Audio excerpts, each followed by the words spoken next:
Jeremy, thank you. Losing a loved one is always difficult. Monte Vista Funeral Home in Johnson City is hoping to ease that grieving process. And here to tell us about their new wind phone project is Anthony Harris. Welcome back. Thanks for having us. Good to have you here. This thing has really blown up ever since it was announced. People are coming out to see and use the wind phone. Yeah, it's been amazing how well it's been received by our community and the testimonials we're getting of how it's helping. And that was our whole goal. In January of this year, my funeral director, Mary Litsky, found this idea and brought it to our attention. And we as a staff just sat down and brainstormed.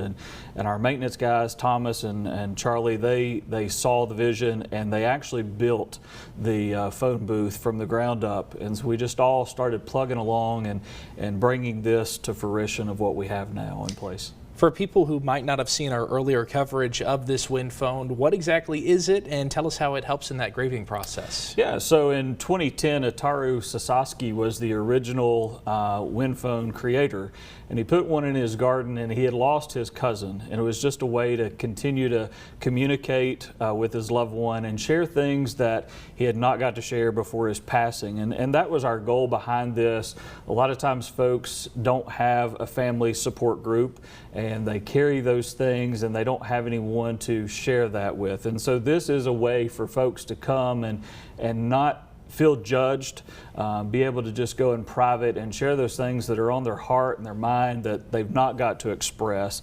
And you see the notes there that folks are leaving, and it's just really neat to read those. It's been very heartwarming for us to be involved with that. And you look at how it's set up there. You are totally private. It's not like it's, you know, attached to a tree trunk and someone downwind could hear you. You can say whatever you want in there. That's right, and it's unattached, not connected. The wind just carries that conversation, and it's just really neat. And around the phone booth, we have the rocks that folks can paint and leave in memory of their loved ones. Yeah, and we've had a lot of those done in the past, and they just express those memories, and it's just really neat to see those coming around the phone booth as well. Right. So with how popular this has been so far, what comes next for the wind phone?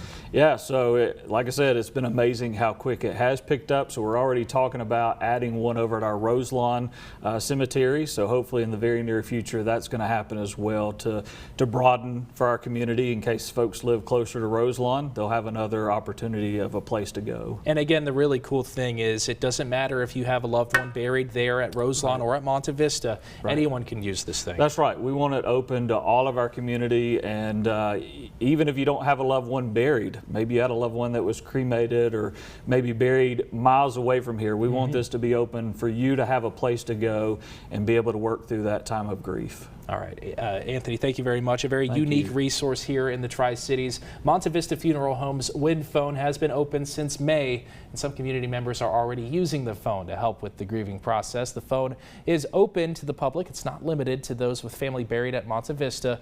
We'll be right back.